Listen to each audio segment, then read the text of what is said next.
Welcome to another Bible Truth broadcast on YouTube and Facebook.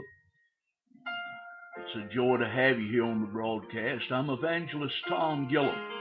I'm an itinerant evangelist that believes in expositional preaching. I like to do it line upon line, precept upon precept. I like to do it in a serious form. I like to do it with enthusiasm. It's a joy today to have you on this broadcast. I hope you'll have a Bible handy, a notebook, something to write with. We're going to find our text today in the book of First Thessalonians and chapter number 2. First Thessalonians chapter number 2. This is our sixth sermon, just walking down through the book of First Thessalonians. We have found from our study, though, that Paul mentions the coming of the Lord in this book 5 times. He mentions it once in each chapter. And the word coming here is a word used for the coming of royalty or a king. So we're preaching in these days from First Thessalonians on while waiting for the king. Paul would give us some ideas of what to do while we're waiting, anticipating his coming. We've already looked in chapter number 1 where Paul gave us words of confidence for waiting. If there's anything waiting will do when the circumstances begin to get worse, is it'll erode away our confidence. Paul so boldly gives us words of confidence there in chapter number 2. We've also been studying in chapter number 2, and that's where we find our text for today. We've been looking at the witness of courage for waiting. We have seen that courage is keeping our chin up when everything is pulling us to be down. It has the idea of pressing on when everything is screaming retreat. And it has the idea of charging when everything is saying give up, don't do it.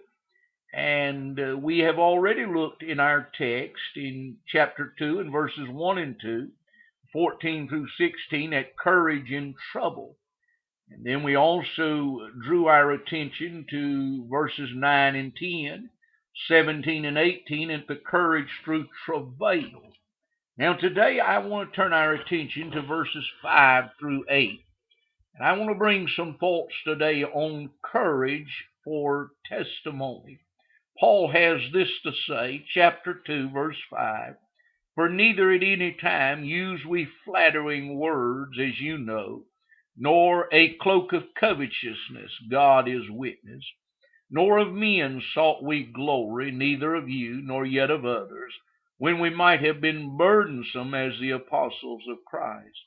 But we were gentle among you, even as a nurse cherisheth her children. So being affectionately desirous of you, we were willing to have imparted unto you not the gospel of God only, but also our own souls, because you were dear unto us. For ye remember, brethren, our labor and travail, for laboring night and day, because we would not be chargeable to any of you, we preached unto you the gospel of God."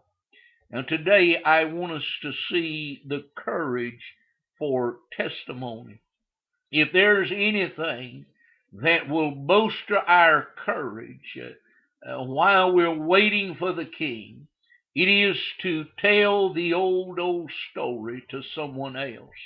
I notice in our text that Paul would share with us the pronouncement of this testimony.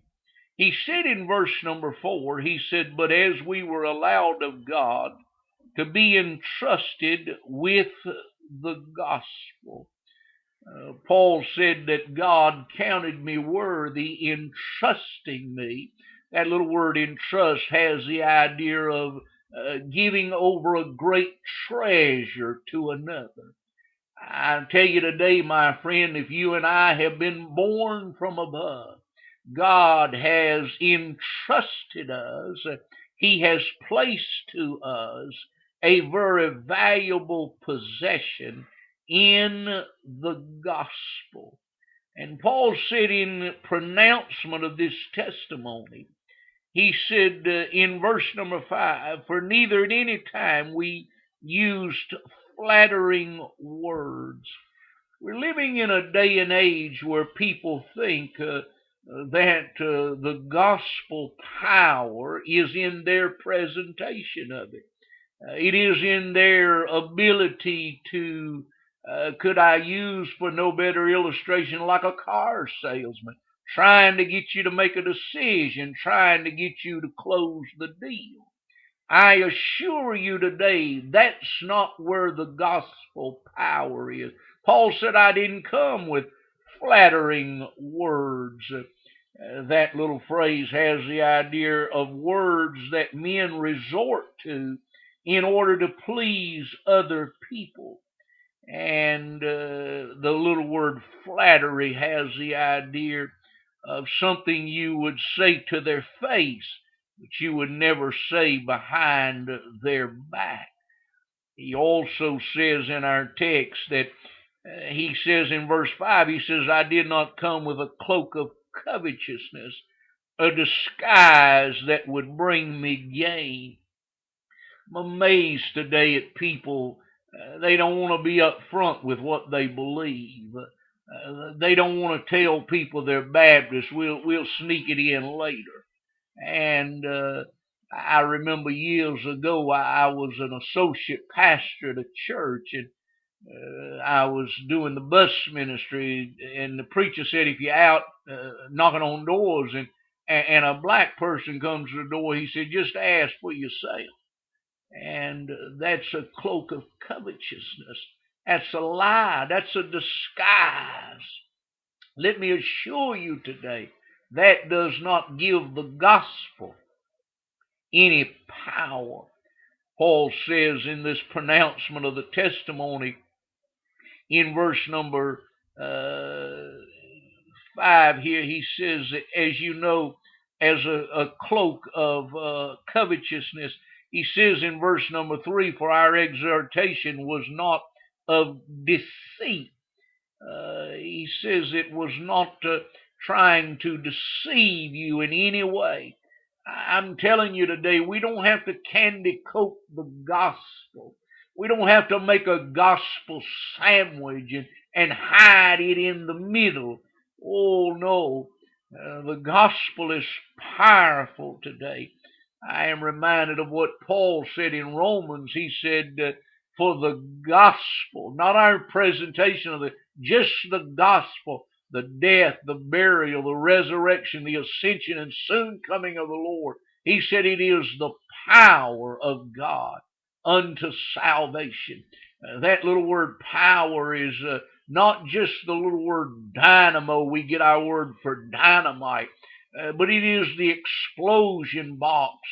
Not just one ba-boom and it's over, but the explosion box that can keep on ba-booming. He said that gospel story has the power to keep on ba-booming. God, who is the judge of all hearts, will be the recorder and the one that will examine us to see if we have just presented the gospel and not tried to candy coat it or disguise it.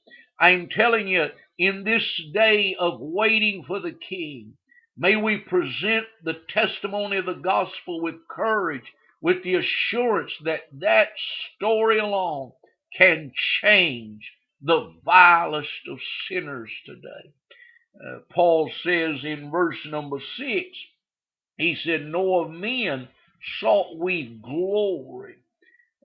Paul said, I didn't present this gospel for men's applause or men's approval. He says there in verse number 6, he said, I didn't want to be burdensome to you. He says, I didn't want to be in at your indebtedness in presenting this gospel. I was thinking about the gospel story.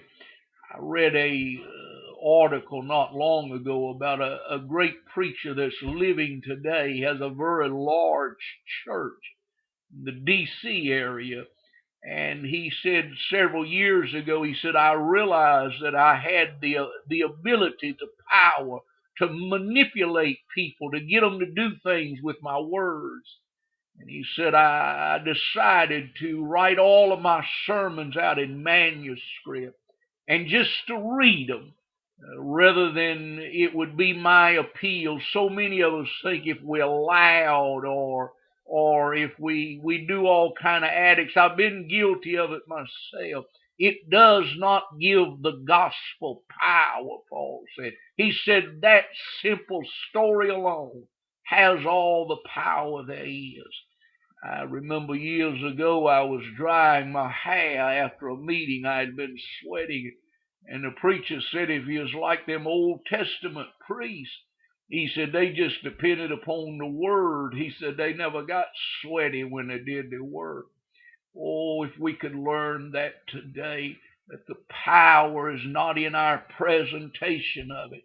The power is in the message alone. I'm talking about the pronouncement of this testimony. But I see also in our text the persuasion of this testimony. Paul says, but we were gentle among you. The little word has the idea of mild. He says we were mild in our dealings with others. Oh, I tell you today, in our approach to sinners, we need to be mild in our dealings with them. So many times we're surprised that sinners sin, and oftentimes we're harsh. May we be judgmental in our dealings with self, but charitable in our dealings with others. Paul said that he came as a nurse. Verse 7 says that cherisheth her children. This little word nurse has the idea of not only the medical, but a mother nurse. And the little word cherishes means to pamper, to dote on. It is a mothering term. Paul said in my presentation of the gospel, he said, I didn't come harshly or disguised. He says, but I came gentle, even as a doting, pampering mother. He says in verse number 8, he said, so being affectionately desirous of you. He says, I was so interested that you believed the gospel. He says, I didn't only impart the gospel to you, verse 8. He says, but I imparted myself. He says, I gave you my life in order to present the gospel. I was thinking the other day, I read this little note. It said that Jesus' greatest aim was always the person that was before him. Oh, I was wondering if we would institute but half of what Paul says here in our text, the courage for testimony. I wonder if we would not bear greater fruit as we wait for the King to come. Well, it's been a joy to have you here on the Bible Truth and YouTube broadcast. Remind you of our study website, TomGilliam.com. That's GILLIAM. We have weekly Bible studies, several hundred archived there. We have a daily devotional page there where we have a daily thought. Right now we're musing through sailing over life's stormy seas. Also have an audio page there where you can listen to messages or burn them to CDs. All of that material is free. TomGilliam.com. If you're watching me, I'd love to hear from you. Email me at tbgilliam@aol.com. Thanks for listening today.